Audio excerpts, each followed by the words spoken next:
everyone. From the island of Bali, where this session is live, with 17,000 islands, hundreds of active volcanoes, land and sea national parks, Indonesia is a paradise for the adventurous. From thrilling caves, challenging climbs, fascinating dive spots, to intriguing jungle treks, the choices are endless. In the next half an hour, the Indonesian tour and travel experts will discuss not only where they take their travelers to, but also how their guests can satisfy their adrenaline rush in a responsible way. I have with me here 3 veteran members of the Indonesia Inbound Tour Operators Association. On my far right is Mr. Sebastian. Hello, Pak Bastian. Hello, Bumi. Hello, everyone. And next to Pak Bastian is Mr. Monas Cahyono. Hello, Pak. Hi, Bumi. Hi, everyone. And next to me is Mr. Awan Aswinabawa. Hello, Bumi. Hello, everyone. And I am Mimi Hudoyo, the moderator of the session. We will start this session with a presentation from Pak Monas, and Yes. it will be followed by question and answers with the speakers. And the audience are welcome to ask any questions related to the topics, and we invite you to write your questions in the chat. I would invite Pak Monas. It's your time, Pak. Thank you, Bumi. Let me start the presentation about adventure and responsible in Indonesia. Indonesia lies in special location, which is the second longest shoreline in the world, and has more than 17,000 islands. Thus, almost all part of Indonesia has attractive tourist destination to visit and develop. Last but not least, please come to Indonesia, adventure and responsible place for tourists. Thank you. Thank you. That's wonderful, Pak Monas. Thank you, And Bumi. there was a glimpse of what the wonderful Indonesia can offer. But community participation is very important in the environment protection so that our adventure destinations stay charming. So what do you and the travel industry members do to foster community participation in protecting nature and culture, and at the same time improving the community's economy? Okay, thank you, Bumi.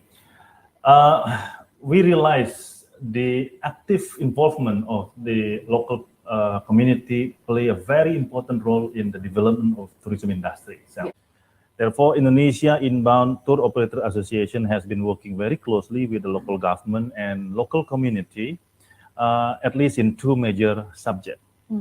Taking example, I'm wearing now the traditional hand waving from Lombok. You're wearing embroidered outfit from West Java. Pak Monas is wearing a batik from Madura, East Java. And Pak Sebastian is wearing from Makassar, South Sulawesi. Yeah. Basically, we are selling local tradition and culture. So it's not all wonderful and beautiful, but we also have some problems like deforestation and forest degradation. So the Indonesian government is tackling the issue with the reforestation program.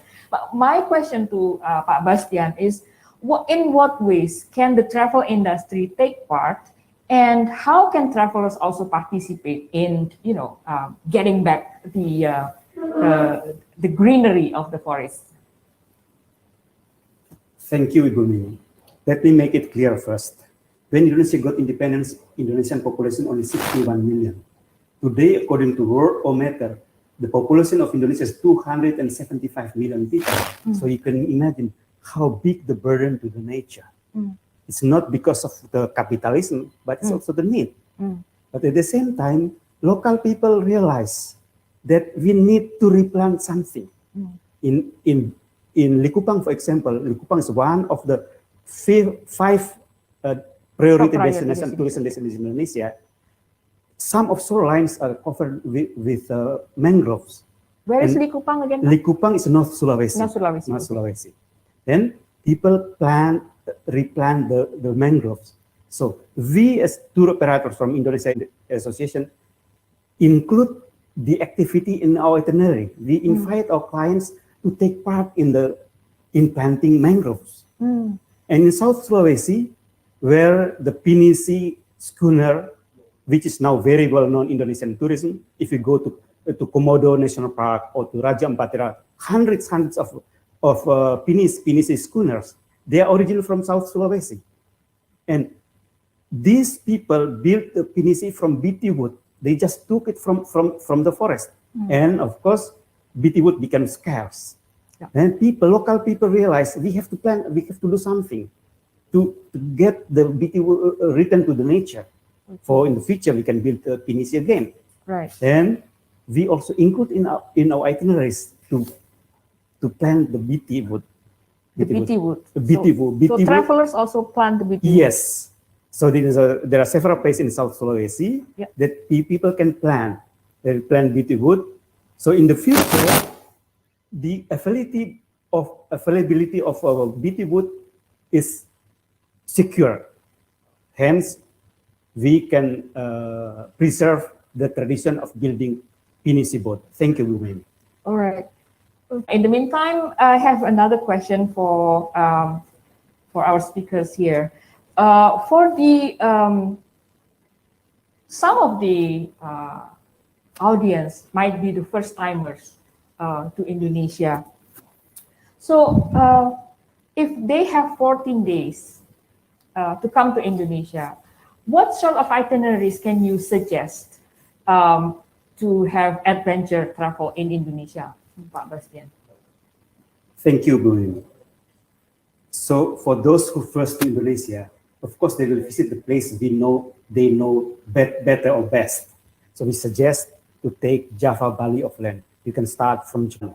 And the other thing is it depends on your interest. If you are very interested in volcano climbing, Indonesia is sitting in the ring of fire. Mm-hmm. There are hundreds of numbers of volcanoes which appear in world volcano activity in the world. Daily you can see their names. Mm. So I myself suggest to take the volcano activities in northern Maluku and North Sulawesi. Why I suggest North Maluku?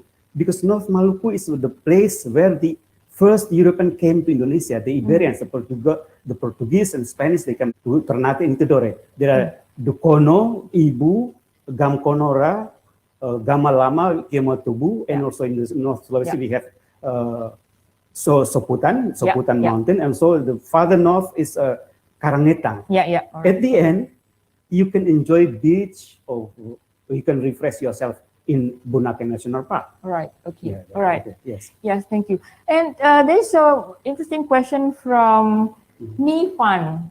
The question is, can you explain about the PT Wood? I cannot find the campaign on Google. Can you explain a bit more, Pak? BT is a Makassar word.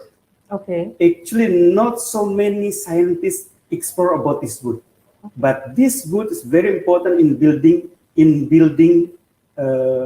Pinisi boats. It's grown locally. It's local native wood. What we call it, not very fertile land with soil, with not so many soil, but rocky land. Okay. So this is only grow in South Sulawesi, but also in part in Nusa Tenggara in some small islands. All right. And it's beautiful. Okay. Yeah, I hope that explains a bit. And is Indonesia open again for tourism? Does anyone wants to explain that? At the moment, it's not yet. The government is still working on vaccination. First, the people in tourism industry. First is the health workers in the healthcare, and then tourism industry, and then school. So it's still long work to be done, but it's already starting for weeks now, and I'm sure the vaccination in Indonesia will be successful. All right. Yeah. Thank you. End of the session this afternoon and this morning in Germany and everywhere. So with this, we would like to thank everyone for participating in this event, and we would like to invite you all to come to Indonesia, and the members of the Indonesia Inbound Tour Operator Association will be very happy to take you around and make memories that will never forget in your life. Thank you. Stay well and bye-bye.